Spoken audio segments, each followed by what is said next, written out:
Dear students, आज हम लोग पढ़ेंगे डीकम्पोजिशन रिएक्शन। जैसा कि आप हेडिंग देख रहे हैं डीकम्पोजिशन रिएक्शन का, आज हम लोग डीकम्पोजिशन रिएक्शन क्या होता है, इसके क्या क्या एग्जाम्पल्स आ सकते हैं और ये कितना 10th बोर्ड एग्ज़ाम के लिए इम्पॉर्टेंट है, VVI है, आज हम इसको देखेंगे। तो चलिए, पहले वीडियो शुरू करने से पहले मैं आपको ये बता दूं कि यह जो डीकम्पोजिशन रिएक्शन है, यहाँ से एक क्वेश्चन आता है बोर्ड एग्ज़ाम में। तो यदि डीकम्पोजिशन समझने में दिक्कत हो रही है या बैलेंस करने में दिक्कत हो रही है तो आप इस वीडियो को अंत तक ज़रूर देखें। तो चलिए वीडियो शुरू करते हैं। Decomposition reaction are reaction in which a single substance breaks down into two or more substances is called decomposition reaction। Decompose का मतलब ही होता है टूट जाना, ब्रेक कर जाना, ये डिकम्पोजिशन है। तो डिकम्पोज का मतलब है ब्रेक्स डाउन इनटू टू और मोर सब्सटेंसेस। तो कोई भी सब्सटेंस जब ब्रेक होता है तो उसको बहुत कहते हैं डिकम्पोज होना, माने टूटना। अब यहाँ पे हम कुछ एग्जाम्पल लेते हैं कि डीकम्पोज कैसे होगा, कब होगा और उसके लिए क्या क्या कंडीशन हो सकता है। तो कोई भी रिएक्शन, कोई भी सब्सटेंस डीकम्पोज तभी हो पाएगा जब उसे हम हीट देंगे, जब उसे हम एनर्जी प्रोवाइड करवाएंगे। चाहे वो एनर्जी किसी प्रकार का हो सकता है, इलेक्ट्रिसिटी एनर्जी हो सकता है, मीन्स इलेक्ट्रिकल एनर्जी हो सकता है, या सनलाइट एनर्जी हो सकता है, या फिर डायरेक्ट आप हीट करेंगे with the help of burner etc। तो अभी जो है हम लोग कुछ एग्जाम्पल इसका देखते हैं। जैसे पहला एग्जाम्पल मैं ले रहा हूँ, कैल्शियम कार्बोनेट लेते हैं। कैल्शियम कार्बोनेट CaCO3, ये कैल्शियम कार्बोनेट है जिसे हम लाइम स्टोन के नाम से भी जानते हैं। This is called calcium carbonate और इसी का नाम है लाइम स्टोन। तो यह जो कैल्शियम कार्बोनेट है, इसको अगर हम हीट करते हैं, ये ट्रायंगल का मतलब होता है हीट करना, और नीचे मैं लिख रहा हूँ स्ट्रांगली। स्ट्रांगली मतलब इसको स्ट्रांगली जब हीट करते हैं तो ये क्या होता है, टूट जाता है। दो सब्सटेंस में टूटेगा, calcium oxide plus carbon dioxide, इसमें ये टूट जाता है। तो इसको बिल्कुल रिमेंबर कर लें, क्योंकि ये NCERT का भी डिकम्पोजिशन रिएक्शन का एग्जाम्पल है। तो आप इसे ज़रूर रिमेंबर कर लें, ध्यान में रखें, ताकि अगर ऐसा कोई क्वेश्चन हो कि कैल्शियम कार्बोनेट को स्ट्रांगली हीट किया गया है तो प्रोडक्ट में क्या आएगा, आप इसको फटाफट नोट कर लेंगे कि कैल्शियम ऑक्साइड कैल्शियम कार्बोनेट को जब स्ट्रांगली हीट करते हैं तो calcium oxide plus carbon dioxide में ये ब्रेक हो जाता है। अब इसे देखते हैं, इसका क्या क्या नाम है। केमिकल नेम तो पहला इसका है कैल्शियम कार्बोनेट, आप इसको लिख लीजिए, कैल्शियम कार्बोनेट। और इसी का कॉमन नेम है लाइम स्टोन, लाइम स्टोन। और अब इसको देखेंगे, इसे हम क्विक लाइम के नाम से जानते हैं, या इसका केमिकल नेम है कैल्शियम ऑक्साइड, कैल्शियम ऑक्साइड। ये रहा कैल्शियम ऑक्साइड, इसका नाम है कैल्शियम ऑक्साइड। और इसका कॉमन नेम की मैं बात करूं तो इसका कॉमन नेम होता है क्विक लाइम, क्विक लाइम। अच्छा, इसका क्विक लाइम ऐसा क्यों इसका नाम पड़ा? इसलिए कि ये जल के साथ यानी वाटर के साथ जो है एट फर्स्ट रिएक्शन करता है। जब ये पानी के साथ यानी जल के साथ यानी वाटर के साथ जब ये फर्स्ट रिएक्शन करता है, इसलिए इसका नाम पड़ा क्विक लाइम। तो ये कैल्शियम ऑक्साइड जो है ना, क्विक लाइम, कैल्शियम ऑक्साइड को क्विक लाइम कहा जाता है क्योंकि ये वाटर के साथ बहुत ही तेज़ी से रिएक्शन करता है। और इसे लाइम स्टोन क्यों कहते हैं? Calcium carbonate is also known as limestone. Why? This is due to as like a stone, as like a stone, milky stone होने के कारण इसका नाम पड़ता है लाइम स्टोन। तो चलिए, अब मैं समझता हूँ कि आप इसको समझ चुके हैं। तो एक बार फिर से आइए, कैल्शियम कार्बोनेट को स्ट्रांगली हिट करेंगे, calcium oxide plus carbon dioxide में ये ब्रेक हो जाएगा। अब दूसरा एग्जांपल मैं ले रहा हूं, आप इसको रिमेंबर करें, नोट कर लें इसे। देखिए अब हम दूसरा एग्जांपल की तरफ चल रहे हैं, डीकम्पोजिशन रिएक्शन। हेडिंग आपका क्या है? डीकम्पोजिशन रिएक्शन, हेडिंग ही है डीकम्पोजिशन रिएक्शन। इसका मतलब है जो भी हम सिंगल सब्सटेंस लेंगे वो क्या होगा? टूट जाएगा, दो या दो से अधिक सब्सटेंस में टूटेगा। तो आप दूसरा एग्जांपल देख लीजिए, एग्जांपल नंबर 2 आप यहाँ लिख दीजिए, एग्जांपल नंबर 2। इसमें मैं दूसरा एग्जांपल में FeSO4, ये क्या है? फेरस सल्फेट, जो कि इसका जो कलर होता है वो ग्रीन होता है। आप ध्यान में रखें, इसका कलर कैसा होता है? बिल्कुल ग्रीन होता है ऐसा कलर। तो आप इसे लिख भी लें ग्रीन से ताकि आपको याद रहे। तो ये जो है फेरस सल्फेट या फेरस सल्फेट को जैसे ही हिट किया जाता है, स्ट्रांगली जब हिट करते हैं इसको, तो ये क्या होता है? फेरिक ऑक्साइड में टूट जाता है। क्या हो जाता है? या फेरिक ऑक्साइड में ब्रेक कर जाता है। दैट मीन्स Fe2O3 में ब्रेक कर जाता है। इसके साथ साथ ये S आपका है तो ये सल्फर डाइऑक्साइड भी बनाता है, SO2 सल्फर डाइऑक्साइड भी बनाता है, साथ साथ सल्फर ट्राइऑक्साइड भी देता है। सल्फर डाइऑक्साइड जो कि ये गंदा स्मेल करता है। फेरिक ऑक्साइड यह एक प्रकार का प्रोडक्ट है। यहाँ देखेंगे फेरस सल्फेट, यह जो फेरस सल्फेट है जो ग्रीन कलर का होता है, फेरस सल्फेट जैसे इसे स्ट्रांगली हिट करते हैं ये टूट जाता है। दैट मीन्स डिकम्पोज हो जाता है, टूटना, यानी एक है तो इधर कितना बना? 3 बन गया। आपने डिफिनेशन में भी लिखा है कि 2 या मोर देन 2 सब्सटेंस में आपका ब्रेक कर जाता है। तो इस तरह से यहाँ देखेंगे 2 या 2 से ज़्यादा सब्सटेंस में ब्रेक कर गया तो हम इसको कहेंगे डीकम्पोजिशन रिएक्शन, इसका नाम देंगे डीकम्पोजिशन। तो ferrous sulphate is being strongly heated, then it converts into ferric oxide SO2 plus SO3, यानी कि इसको पढ़ते हैं सल्फर डाइऑक्साइड, सल्फर ट्राइऑक्साइड में ये कन्वर्ट हो जाता है, टूट जाता है। That is called decomposition reaction. अब देखेंगे इसका जो कलर होता है, इसका colour actually reddish brown colour का होता है। ये रेडिश ब्राउन कलर का होता है, तो आप इसे भी याद रखेंगे। इसका नाम क्या है? फेरिक ऑक्साइड, फेरिक ऑक्साइड इसका नाम है। और इसका नाम क्या है?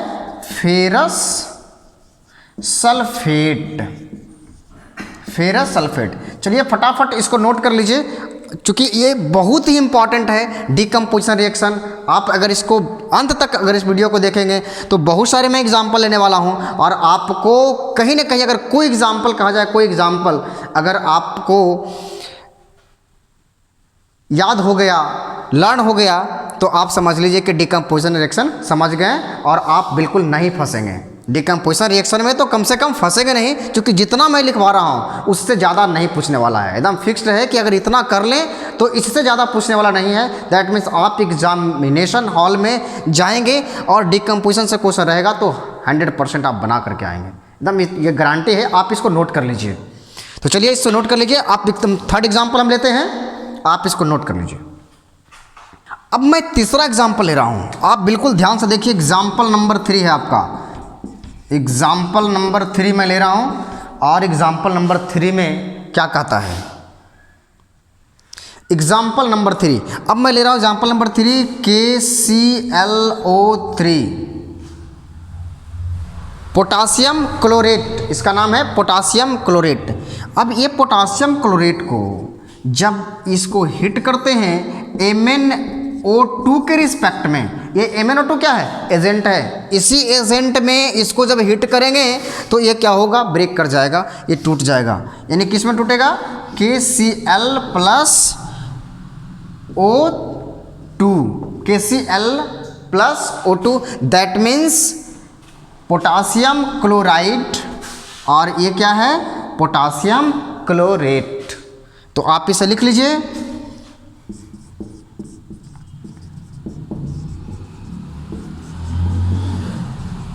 पोटासियम क्लोरेट और ये क्या है, पोटासियम क्लोराइड। Potassium chloride. अब मैं इसे क्लोराइड कर रहा हूँ, इसे क्लोरेट कर रहा हूँ। तो potassium chlorate is break down into, potassium chlorate is broken down into potassium chloride plus oxygen. ये ऑक्सीजन भी देता है और इस तरह से हमने देखा कि यह ब्रेक हो गया। यदि आप चाहें इसको बैलेंस करना चाहें तो आप देखेंगे कि यहाँ पे KCl, यहाँ पे देखिए O2 है और यहाँ क्या है, O3 है। आप इसे बैलेंस करना चाहेंगे तो यहाँ आप 3 देंगे और यहाँ अगर 2 दे दें तो 2 3 जा 6 oxygen, here is also 6 oxygen. In case of that potassium and chloride is unbalanced, in the sense of balance we will multiply here by 2। अब इसको हम 2 से मल्टीप्लाई कर दे तो क्या हो गया, ये दोनों साइड यानी LHS RHS बैलेंस हो गया। ऑक्सीजन 6, ऑक्सीजन यहाँ भी 3 2 जा 6, पोटासियम 2, यहाँ ही पोटासियम 2, क्लोराइड यहाँ 2, क्लोराइड यहाँ 2, बैलेंस हो गया। तो हमने बैलेंस के साथ साथ हमने क्या सीखा, डिकम्पोजिशन के साथ साथ बैलेंस भी सीखा। तो इसको डिकम्पोजिशन क्यों कह रहे हैं, क्योंकि यही सिंगल सबस्टांस है, यही सिंगल सबस्टांस है जो कि MnO2 के रिस्पेक्ट में हीट करने पर यह क्या हो जाता है, पोटासियम क्लोराइड और पोटासियम क्लोराइड और ऑक्सीजन में ब्रेक हो जाता है, टूट जाता है। तो चलिए इसको भी आप फटाफट नोट कर लीजिए ताकि आपके एग्जामिनेशन में अगर इससे क्वेश्चन आ जाए तो छूट ना पाए। एग्जामिनेशन में क्वेश्चन किस तरह से पूछेगा आपसे कि यदि पोटासियम क्लोरेट को हीट करते हैं इसके प्रेजेंट में तो क्या बनता है, इधर आपका खाली दे देगा, आपको भरना रहेगा। तो आपको नॉलेज में रहेगा ये चीज़ें, तभी आप भर पाएंगे। तो इसे आप बिल्कुल रिमेंबर कर लें, ध्यान में रखें, एक बार 2 बार वीडियो को देखें, समझें, ताकि आपका एग्जामिनेशन हॉल में अगर ये क्वेश्चन आ जाए, एग्जामिनेशन में अगर क्वेश्चन आ जाता है तो छूटे नहीं, ध्यान रहे। अब चलिए चौथा एग्जाम्पल में चलता हूँ लेकर के आपको। एग्जाम्पल हम देखते हैं, चौथा एग्जाम्पल में क्या लेते हैं, ध्यान दे रहे। एग्जाम्पल नंबर 4, एग्जाम्पल नंबर 4 देखेंगे। इसमें मैं जिस तरह से फर्स्ट एग्जाम्पल मैंने लिया था कैल्शियम कार्बोनेट का, उसी तरह से मैं जिंक कार्बोनेट इस बार ले रहा हूँ और सेम प्रोसेस करेगा। जो ही मैं देख रहा हूँ जिंक कार्बोनेट ZnCO3। अब इसे भी मैं क्या करूँगा, हिट करूँगा। तो ये अब चलिए हिट कर दीजिए, ट्रायंगल मीन्स हिट करना। इसको हिट जैसे ही करते हैं तो हमारा क्या है, जिंक ऑक्साइड।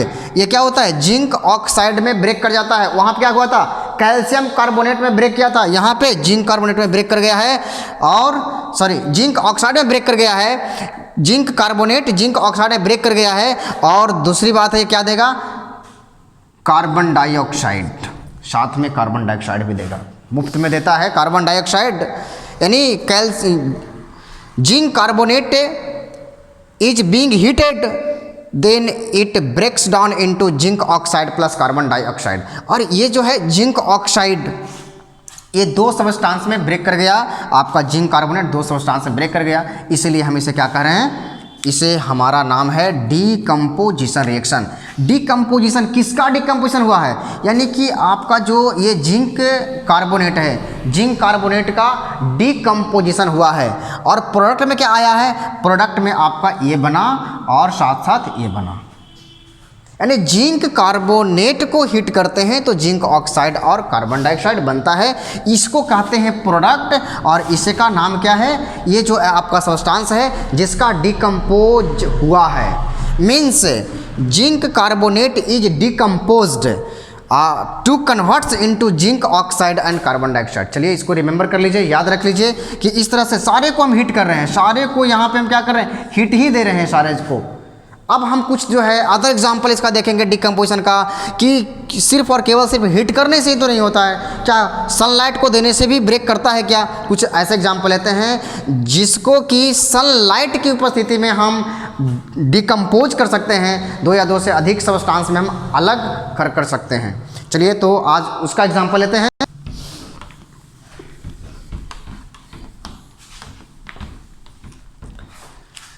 एग्जाम्पल नंबर 5वां देखेंगे आप। एग्जाम्पल नंबर 5 देखिए, एग्जाम्पल नंबर 5 में क्या है कि अब हम AgCl अर्थात आप इससे अवगत होंगे, सिल्वर क्लोराइड, इसका नाम है सिल्वर क्लोराइड। अब ये सिल्वर क्लोराइड को मान लीजिए एक चाइना डिश ले लीजिए, इस चाइना डिश पे मैंने सिल्वर क्लोराइड को डाल दिया। ओके, अब ये सिल्वर क्लोराइड यहाँ पे है AgCl, यहाँ पे सन आप डाल दीजिए, सन इस तरह से होता है। तो ये सन जैसे ही आता है तो ये आपका क्लोराइड क्या होगा, क्लोराइड यानी क्लोरीन जो गैस है, क्लोरीन गैस बन करके उड़ जाएगा, यानी कि बाहर निकल जाएगा क्लोरीन। आपके पास जो नीचे बचेंगे वो क्या बचेंगे, Ag बचेंगे। इस तरह से आपने क्या देखा कि दोनों अलग अलग हो गया। दैट मीन्स यहाँ सनलाइट अगर डाल दिया जाए, यहाँ पे आप सनलाइट डालते हैं, सनलाइट, जैसे ही यहाँ पे सनलाइट आपने डाला ये क्या होगा, Ag, सिल्वर प्लस क्लोराइड में ये ब्रेक कर गया। इस सिल्वर और क्लोराइड ये दोनों में क्या हो गया, ब्रेक कर गया। आप इसे कलेक्ट कर लीजिए, ये तो डिस्क से बाहर निकल जाएगा, उड़ जाएगा। आप इसे कलेक्ट कर लीजिए, आपको सिल्वर मिल जाएंगे फ्रॉम सिल्वर क्लोराइड। तो आपने क्या देखा, ये जो सब्सटेंस है, single substance breaks down into 2 and more substance, प्रत्येक में वही हो रहा है, ब्रेक होता है, टूट जाता है। एक सब्सटेंस टूटता है, 2 या 2 से अधिक में टूट जाता है, तभी तो उसको कहते हैं डिकम्पोजिशन। डिकम्पोजिशन का मतलब भी होता है कि टूट जाना। सिंगल सब्सटेंस टूट जाता है तो उसे कहते हैं decomposition reaction. That means reaction in which a single substance breaks down into 2 और more substances is called decomposition reaction. अगला एग्जांपल मैं लेता हूं इसका 6 नंबर एग्जांपल। एग्जांपल नंबर 6 में वही चीज है, बस सिल्वर क्लोराइड के जगह पे सिल्वर ब्रोमाइड मैं यूज़ किया हूँ, और ये सिल्वर ब्रोमाइड को भी मैं क्या कर रहा हूँ, सनलाइट दे रहा हूँ। सनलाइट इसे भी दिखाइए, इसे भी दीजिए सनलाइट, ताकि ये भी ब्रेक हो सके। ऐसा नहीं कि सनलाइट हम दे रहे हैं इसको विटामिन डी के लिए, तो सनलाइट इसे देना है ब्रेक करने के लिए देना है, विटामिन डी के लिए नहीं देना है। चलिए यहाँ पे सिल्वर ब्रोमाइड को ब्रेक कराना है किसके रिस्पेक्ट में, सनलाइट के रिस्पेक्ट में। चलिए, तो सिल्वर क्लोराइड को हम सनलाइट जैसे ही देते हैं तो ये हमारा Ag प्लस ब्रोमाइड Br2 में ब्रेक हो जाता है। आपने क्या देखा, आपने ये देखा कि सिंगल सब्सटेंस जो है, यहाँ जो सिंगल सब्सटेंस है वो इसमें और इसमें ब्रेक कर गया है। अब इसका नेक्स्ट एग्जाम्पल लीजिए। चलिए नेक्स्ट एग्जाम्पल की तरफ बढ़ते हैं। अब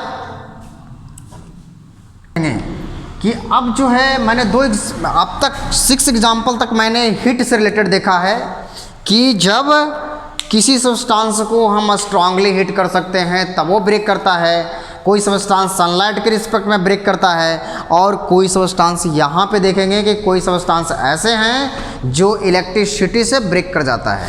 यानी डिकम्पोजिशन जो होता है वो इलेक्ट्रिसिटी से होता है। दैट मीन्स H2O, ये क्या है, हमारा वाटर है, ये जल है। अब H2O को जैसे ही इलेक्ट्रिसिटी प्रोवाइड करवाई जाती है, इलेक्ट्रिक करंट डाली जाती है इसमें, इलेक्ट्रिक करंट जब देते हैं, चलिए इलेक्ट्रिक करंट इसमें डाला, तो जैसे ही H2O को इलेक्ट्रिक करंट जब प्रोवाइड करवाते हैं, डालते हैं इसमें, देते हैं, पास करवाते हैं, when electricity passes through H2O then it breaks down into hydrogen and oxygen. और ये क्या होता है, हाइड्रोजन एंड ऑक्सीजन में ये ब्रेक कर जाता है। आप अभी तो है ये बैलेंस नहीं है, आप यहाँ 2 लगा दीजिए और यहाँ भी आप 2 लगा दीजिए, आप देखेंगे कि ये लगभग बैलेंस हो चुका है। तो ये सिंगल सब्सटेंस आप फिर से देखेंगे कि इलेक्ट्रिसिटी के रिस्पेक्ट में कौन ब्रेक हो रहा है, आपका H2O। इलेक्ट्रिसिटी पास करवाने से, इलेक्ट्रिसिटी पास करवाने से ये जो हमारा H2O है वो H2 एंड O2 में ब्रेक्स हो रहा है, कन्वर्ट हो रहा है। इट इज रिमेंबर दैट कुछ 8 नंबर एग्जाम्पल, आप 8 नंबर में देखिए, 8 नंबर में मैं NaCl को ले रहा हूँ। आप यहाँ देखिए NaCl, और इसे भी जब इलेक्ट्रिक करंट देंगे, इलेक्ट्रिक करंट जब इसे भी इलेक्ट्रिक करंट प्रोवाइड करवाई जाती है NaCl को, ये जो मोल्टेन फॉर्म में है, मोल्टेन फॉर्म में ये रहेगा, इसलिए कि अगर ये ड्राई फॉर्म में रहता है, मोल्टेन मतलब क्या होता है, एक सॉल्यूशन फॉर्म में, मॉइस्चर के फॉर्म में रहेगा, तो जब NaCl आपका ड्राई फॉर्म में रहेगा तो इससे इलेक्ट्रिसिटी कंडक्ट नहीं करेगा। दैट मीन्स ये जो NaCl है वो ड्राई फॉर्म में इलेक्ट्रिसिटी कंडक्ट नहीं करता है। ये करता कब है, ये मोल्टेन फॉर्म में इलेक्ट्रिसिटी कंडक्ट करता है। आप इसको याद रखेंगे। जब ये मोल्टेन फॉर्म में होता है तब जब इसे इलेक्ट्रिक करंट पास करवाई जाती है सोडियम क्लोराइड से, तब हमारा जो सोडियम है वो अलग हो जाता है, Na अलग और क्लोराइड अलग हो जाता है। इस तरह से हमने क्या किया, डिकम्पोजिशन सीख चुके हैं अच्छे से, कहीं कोई समस्या नहीं है इसमें। अगर इसके बाद भी कोई समस्या आ रही है तो आप ज़रूर हमें कमेंट करके बताएं कि सर मैंने यहाँ पे नहीं समझा। मैं प्रयास करूँगा कि फिर से आपको वीडियो के माध्यम से, सरल एग्जाम्पल के माध्यम से मैं समझाऊं, क्योंकि ये चीज़ें जो डिकम्पोजिशन रिएक्शन है वो काफ़ी इंपॉर्टेंट है। इसलिए मैंने 8 एग्जाम्पल अभी तक मैंने लिया, और इससे ज़्यादा एग्जाम्पल और जो है बोर्ड एग्ज़ाम में नहीं पूछे जा सकते हैं। अब तक आप देख सकते हैं कि कितने एग्जाम्पल इसका पूछे गए हैं, कहीं ना कहीं ये 8 से मैच करता होगा। तो आप इसको बिल्कुल रिमेंबर कर लीजिए कि ये जो है H2O इलेक्ट्रिक करंट को पास करवाने से ये डिकम्पोज होता है, NaCl इलेक्ट्रिक करंट के पास करवाने से डिकम्पोज होता है। और उसी तरह से एक और है एल्युमिनियम ऑक्साइड, मैं यहाँ लिख दे रहा हूँ एल्युमिनियम, लास्ट एग्जाम्पल लिख एल्युमिनियम ऑक्साइड यानी Al2O3। ये क्या है, एल्युमिनियम ऑक्साइड है। और ये एल्युमिनियम ऑक्साइड जैसे इलेक्ट्रिक करंट इसमें डाला जाता है, इलेक्ट्रिक करंट, जब इलेक्ट्रिक करंट इसमें प्रोवाइड करवाते हैं तो ये Al+O2 में ब्रेक कर जाता है। आप कहेंगे सर ये बैलेंस लगता है, नहीं है सर। तो यहाँ भी आप चाहें तो बैलेंस कर सकते हैं। यहाँ भी 2 लगाएं और यहाँ भी 2 लगा दीजिए, आप ये आपका बैलेंस हो जाएगा। यहाँ भी ये बैलेंस नहीं है तो आप क्या करेंगे, यहाँ पे आप अगर 2 लगा दें और यहाँ 3 लगा दें तो ये क्या होगा, आपका बैलेंस हो जाएगा। 6 oxygen, here is 6 oxygen also 2 4 aluminium, hair is also 4 aluminium. आप यानी क्या देखा, ये बैलेंस हो चुका है। और ये एल्यूमिनियम ऑक्साइड जो है, when electricity passes through aluminium oxide then this breaks down into aluminium and oxide. तो आपने अब तक 9 एग्जाम्पल को देखा। मैं समझता हूं कि इसमें से अगर कोई 4-5 भी अगर आपको अच्छे से आ गए हैं तो समझ लें डिकम्पोजिशन से आपका छूटने वाला कोई भी प्रॉब्लम नहीं है। तो आप बिल्कुल इसको पढ़ के जाएंगे, रिमेंबर करके जाएंगे, ध्यान में रख के जाएंगे। बार बार वीडियो को देखें, समझें, नहीं समझ में आए कमेंट करें, मैं बिल्कुल सरल भाषा में समझाने का प्रयास करूँगा। तो चलिए वीडियो को यहीं पे एंड करता हूँ। Thank you so much.